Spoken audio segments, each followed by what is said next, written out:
Okay. Good morning, good afternoon, and good evening, everyone. Thank you so much for joining this morning, this afternoon, or this evening, whatever time zone you are joining us in. I want to thank you for joining our monthly webinar series featuring our thought leadership and the Cultural Navigator. We are happy to have you today. My name is Lynn Charter, and I'm responsible for the solutions portfolio here at TMC. And I'll be your moderator today for enhancing cultural competence using the Cultural Navigator today. My team, Lakeisha, and I will handle all the questions you type into the question box. So please keep them coming throughout the whole session today.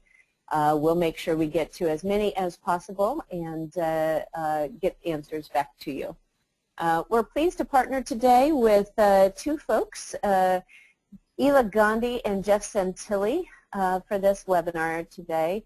Ela is the client strategy consultant, one of our client strategy consultants for TMC and Berlitz America. And she'll be talking to us today about culture and enhancing our cultural competence. Jeff is the master facilitator for our communications programs at Berlitz North America, and will guide you through how the Cultural Navigator can be used as a value add in regular use of it and through sessions as well, facilitated sessions. So in order to get us started, let me share a few housekeeping items. First, in order to reduce the background noise, we're going to keep you on mute, not to say that we're not interested in hearing from you. That is what the question box is for. So please do ask your questions, and we will get to those in order as soon as the question and answer period allows throughout the session today. Second, we invite you to use the interactive nature. That questions box is going to be the way that we can interact with you, so please make great use of that. We'll be recording today's session, and after the webinar, we'll share the link with you by email. Also, it is housed on our corporate website, tmcorp.com. And finally, we're letting you know up front that when we switch presenters, which we will do between Ela and Jeff and myself, you may see a pause in the presentation, so take that as a breathing opportunity, and we will move as quickly as possible through that transition. So all right, we appreciate you're here with us today. Let's get started with a quick polling question to find out who's on the line with us today. If you could let us know what your organizational role is.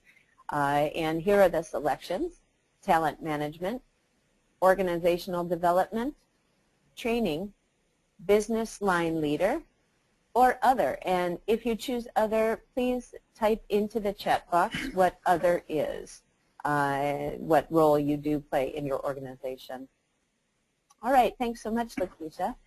So we have quite a few who fit into the other category. I'm excited to see what that is, what that means. But the majority are training in the training department and some business line leaders. So thank you so much for joining us today. Really appreciate that you're here. So I'd like to, at this point, pass it over to our keynote speaker today, Ela Gandi. Ela? Thank you, Lynn. Appreciate it. And can you hear me? Lakeisha, can you check the audio is coming loud and clear? The audio is perfect, Ela. Okay, wonderful. Thank you. So welcome, everybody. As you know, my name is Ela Gandi, and I am delighted to host this webinar focused on enhancing cultural competence. So I, too, would like to begin the discussion with a polling question. So the polling question I have for you is, how would you describe your organization's business model? Is it domestic, focus on domestic markets, international, one extra country, multinational, several countries, and then global, truly global in major countries around the world, or none of the above? If you choose none of the above, please explain in the Q&A box. So if you would take a moment to respond to that, that'd be great. Fantastic. So it looks like 57% of participants are in some type of a organization that is global. So that's excellent. Thank you for responding. So, many of us on the call are really involved in global operations. And probably many of you have heard time and again how globalized we are. We continuously come across statements such as, national borders do not matter. Cross-border collaboration is common in global business, and globalization is nearly complete. These overstatements regarding globalization provide a false sense of security regarding how global we really are. The Depth Index of Globalization report for 2013 is an eye-opener and reveals the world is generally less globalized than assumed. A few facts validating the statement include, of all of the investments made in 2012, only 9% were foreign direct investments. Another surprising figure related to the information flow between people. Of all of the telephone and voice over IP minutes that were utilized in 2012, only 7% were cross-border minutes. The rest, 93%, were concentrated in local markets around the world. And the one that was the most difficult for me to swallow or believe is that only 1% of registered U.S. firms or organizations operate globally. And the majority in that 1% is with Canada and Mexico. So this validates that the potential for global growth is vastly unexploited. Organizations who have understood this phenomenon are well positioned to succeed in global competition. But it's really a two-way street. The most successful global leaders are those who balance learning with total immersion in global work. So let me share an example of what I mean by this. An executive I know rather well, who is currently the Global Economic Development Leader at the Metro Atlanta Chamber, shared this experience with me regarding his recent trip to China.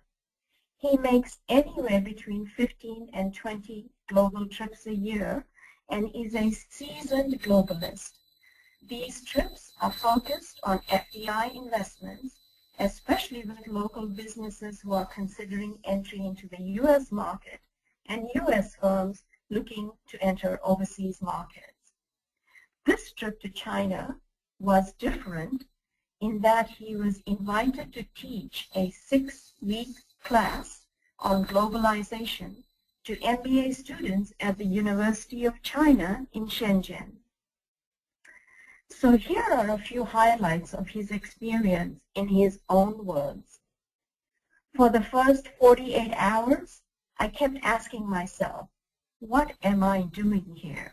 I don't belong. I was expecting a class of 30 students, and when I entered the class on the first day, there were 100. I had to relearn the basic necessities of day-to-day living, which included using a washing machine when all the directions are in Mandarin, riding the bus to shop at the local store that was 45 minutes away, relearning how to adjust my styles with the faculty and university staff, and even the restaurant and store personnel. However, once I got over the cultural shock, and after a few trial and errors or mistakes, I had one of the most memorable experiences of my life. A key takeaway for me, during my normal AI trip, see the world through rose-colored lenses. However, this trip was a powerful lesson in that I saw a China I had never seen before, a whole new experience for me. So this validates that global work is complex and dynamic, and new cultural competency lessons are learned with every new experience. Our webinar today will focus on the practical application of cultural competence. By cultural competence, we are not only including national cultures, but have an expanded definition of culture that includes gender, faith, or ability-based, or single or marital status, or any differences that impact work. As you become familiar with the Cultural Navigator and begin to acquire cultural knowledge, our recommendation is to immerse yourself in work experiences that will allow you to apply this knowledge and practice new skills. Like anything else, if you don't practice, you forget. I am a perfect example of how easy it is to forget. In my 20s and 30s, I was fluent in 6 languages, and today I can barely manage 3. So what is cultural competence? The official definition is the ability to navigate, communicate, and interrelate effectively when encountering cultural differences. Or simply put, it means what do you do, how do you think, how do you feel, and how do you connect when working with someone from a perspective that is different than yours. The benefits of leveraging cultural competence are huge.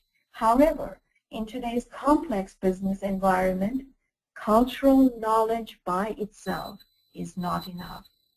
Cultural knowledge means defining and interpreting patterns and remembering that these patterns are not universal truths. Everyone must make an effort to understand these patterns and find a way to interpret the same with the understanding that a single experience with a cultural difference only tells us about that one encounter, and another encounter could be very different. This understanding can be challenging and takes time to develop. With trial and error, patience, and a deep commitment to self-discovery, practice, and adjustment, it gets easier over time. But it is an iterative and continuous process. The more we practice, the more opportunities to enhance skills, and the less we practice, the faster we are back to where we started. So let's take a brief look at how does one develop cultural competence. And here is the TMC's model that highlights the journey to cultural competence, or how you develop it. Cultural competence begins with an open attitude, the ability to perceive that something is different here, or to understand that I need to be open so that I am capable of working with differences in order to make sound business judgments. Following open-minded is self-awareness. What is cultural about me? Or what do I do at work that is directly related to who I am and my identity? Identity could mean many different things. We all bring many different identities to work, and these change frequently.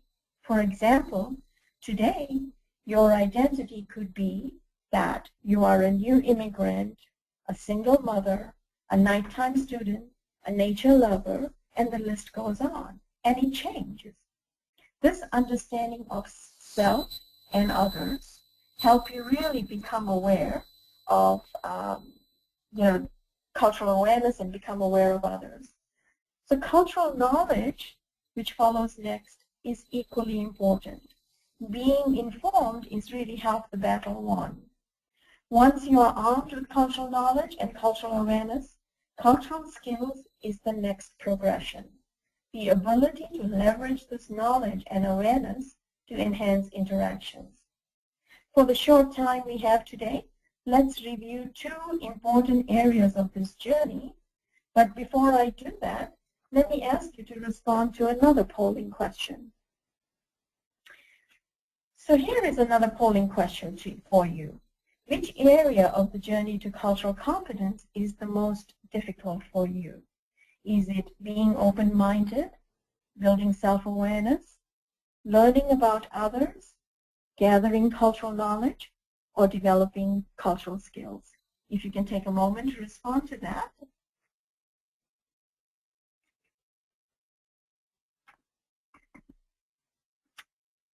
Great. Wonderful. So majority of us agree that developing the cultural skills is difficult. And then we have a perspective around open-mindedness and self-awareness for that response. Generally, developing cultural skills and learning going through the self-discovery process is the most challenging areas in the journey to cultural competence. I'll give you an example. When I first took the COI assessment, I was definitely in denial. I had lived in the US for over 25 years, and having lived in many different countries before that, I automatically assumed that I was culturally competent and knew my biases and preferences rather well. For example, I always assumed that I had a doing preference for managing tasks and a direct approach to discussing and handling conflict. Wrong. My COI report showed a strong being preference and a mild indirect preference. This was a real surprise to me. It was only after monitoring my behaviors and continuously reflecting on some of the feedback received was I able to affirm these were indeed my preferences.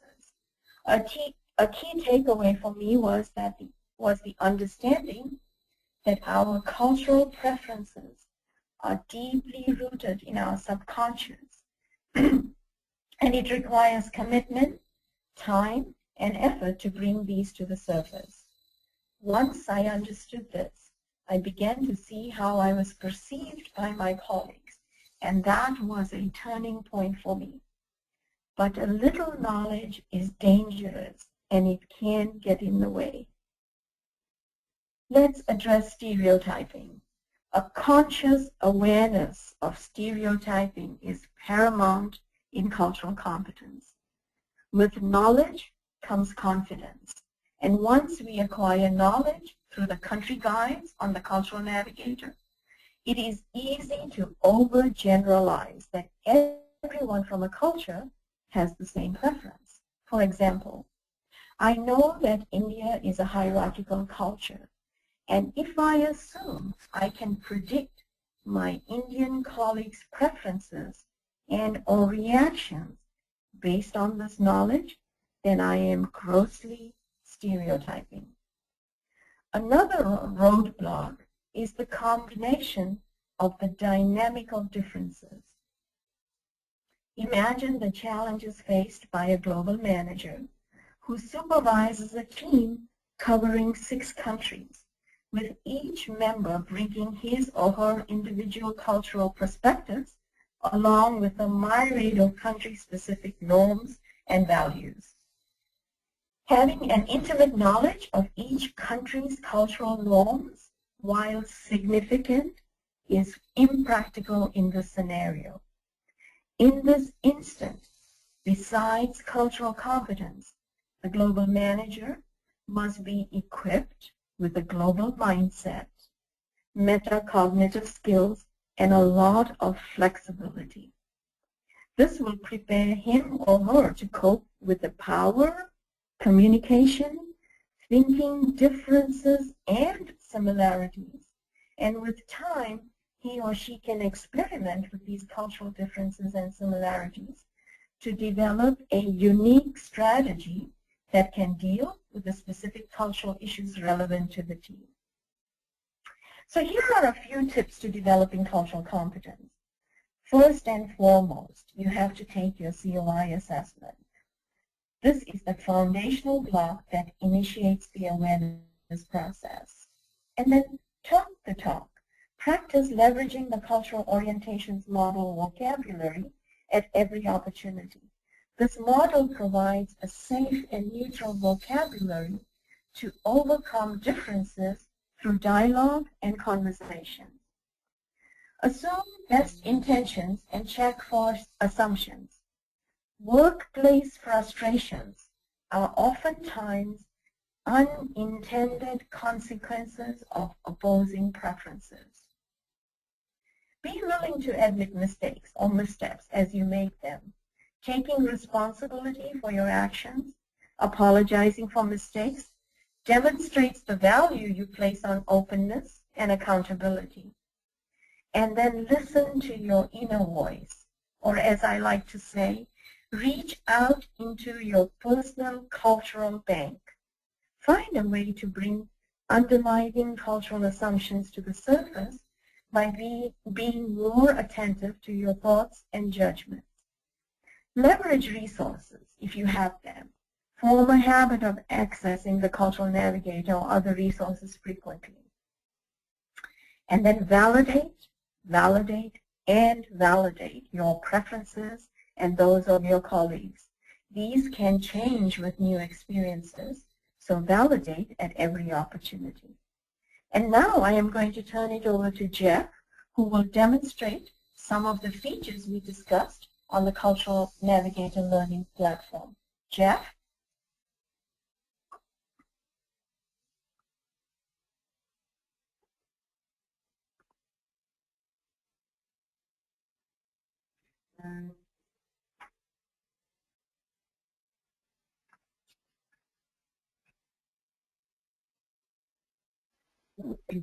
And Jeff, I think you're still on mute. I'm not on mute. Okay. All right. Thank you, everyone, for your patience.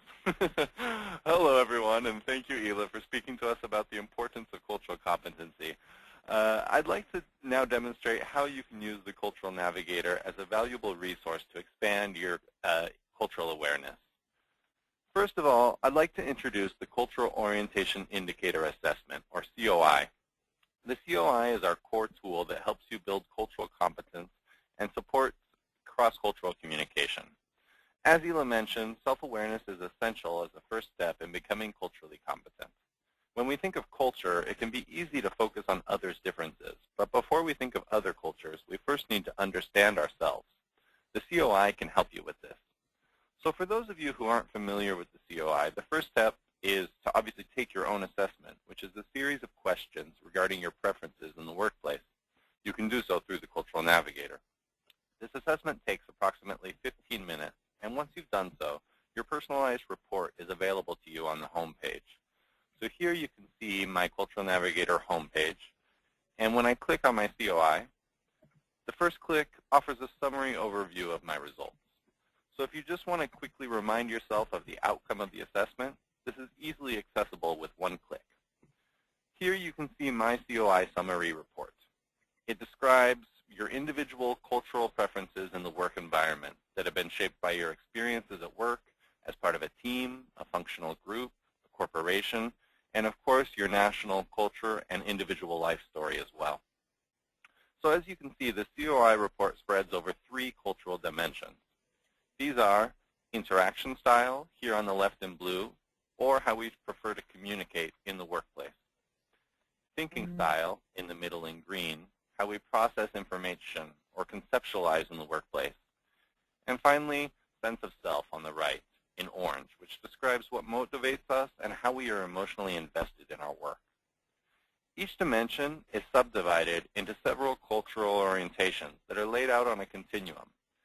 And, as you can see, I have some with asterisks, and these indicate the strength of the orientation in that continuum. To understand more of the report, we now click on the report feature to lead us into the more detailed debrief of the assessment. The online debrief of the assessment caters to several learning preferences of adult learners. For example, here you can see there's an executive summary for those that prefer more broad outlines. And if I scroll down, we can see that I have a strong fixed orientation when it comes to time. The visual representation of the full continuum gives me a better perspective as to where my orientation lies. And when I click on the orientation right here, I'm led to a more detailed debrief. So first of all, I'm offered an audio debrief, which may be useful for those of us that prefer to learn by listening. Then a description for those that prefer a theoretical approach, and there are also challenges, scenarios that I might face for those that prefer examples and guidance, and finally, links to additional resources to continue my learning. Now that we've seen the COI, I'd like to return to the home page of the Cultural Navigator. From the home page, and actually from any page on the Cultural Navigator, we can visit the Learning section. For a variety of information and activities to further my learning journey, I can click on Activities, and I can use the search engine to find activities related to the topic that I'm interested in. So since we've been discussing self-awareness, if I search for the word self, I can then explore the results. I'd like to focus on the COI self-reflection. So if I click here, I'm led to this activity. As you can see, this activity has a series of questions that encourage me to analyze my COI results and therefore understand myself and my personal culture more clearly.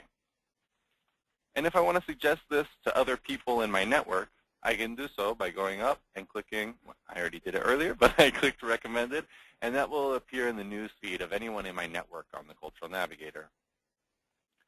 So returning to my search results in the activity section, I'd also like to bring your attention to another activity, which is a podcast. And if I go to the second page, I can show you. So if I click on the importance of self-awareness, this is obviously related to today's webinar. And as you can see, the search engine is a really great tool in the activities and learning section to help you explore more resources available in the Cultural Navigator. I often tell people that I've spent a great deal of time in the Cultural Navigator, but I always find new resources and new valuable information, and the search tool is really useful in that way.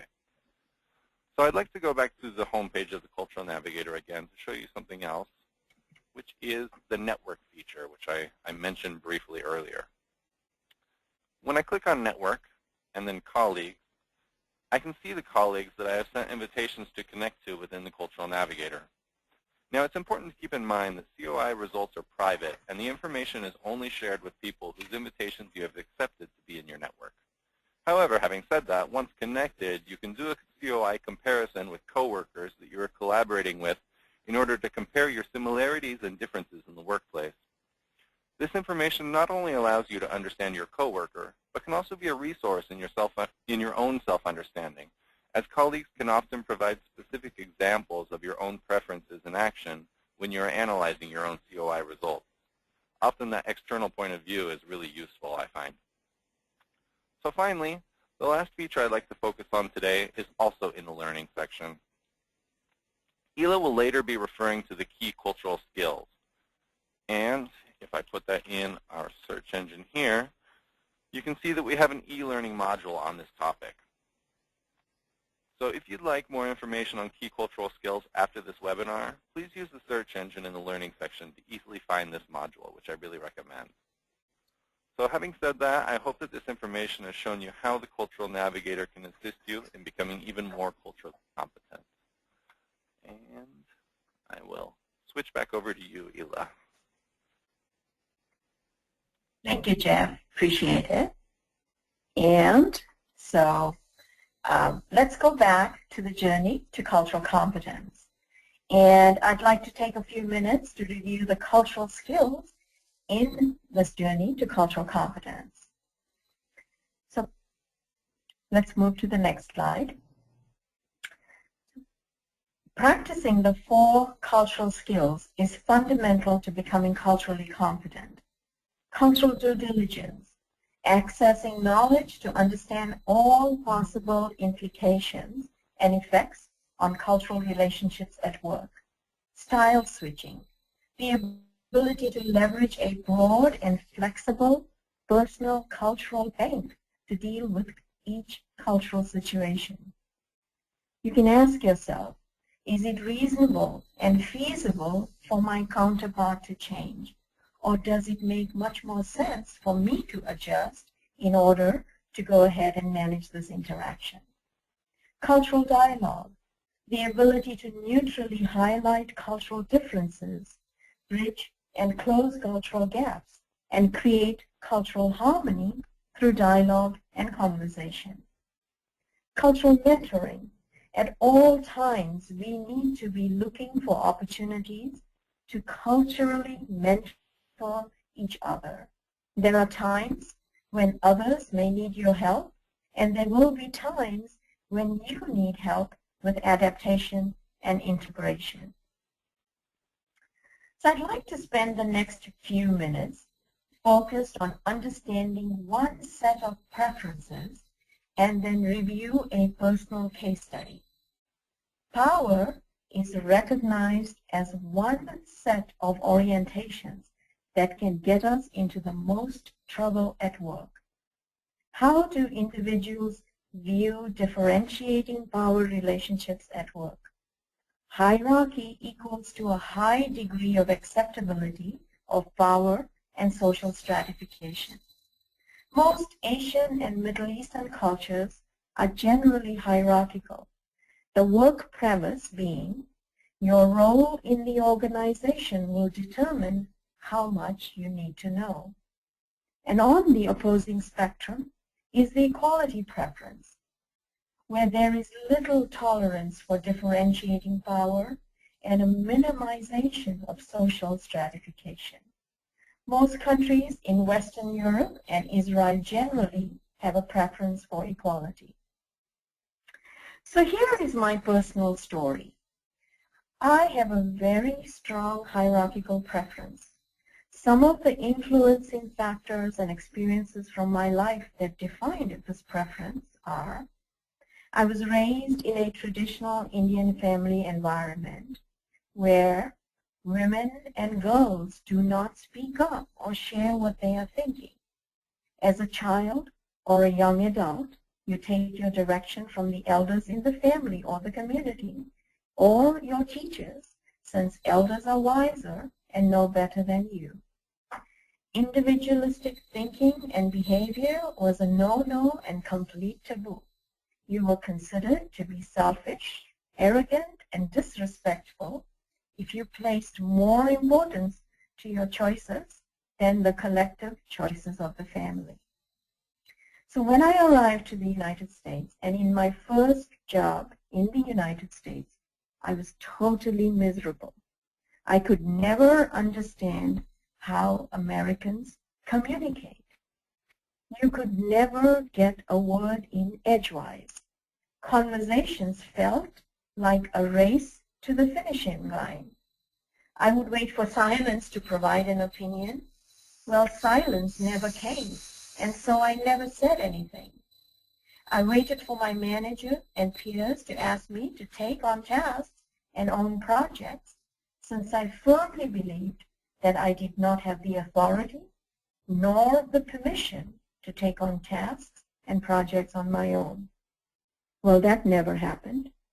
I felt like a complete misfit.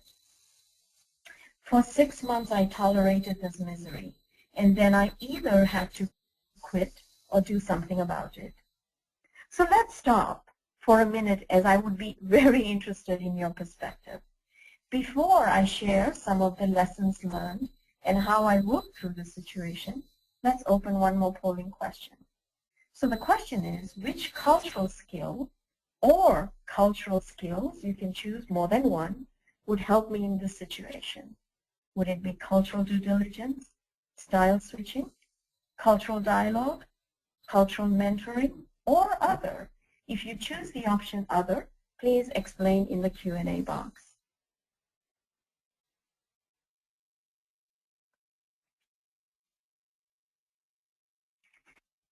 Excellent. So we have 77% on style switching, and a good number of you picked cultural mentoring and cultural due diligence. And I would be really interested in understanding the other. So thank you for your responses there. So let's take a look at what happened and what I did. I was extremely lucky, as one of my American colleagues took pity on me as she observed my discomfort and distress. One day she took me aside, and all she said, "So Ela, how are you doing? Can I help you in any way?" A few kind words were all it took to steer me in the right direction. She recommended some books on understanding the American culture and continued to encourage me as I began to adapt and become comfortable with adaptation and integration. As you can see, during the next several months, I leveraged all 4 cultural skills at one time or the other. Of course, at that time, I was not aware that I was practicing cultural competence.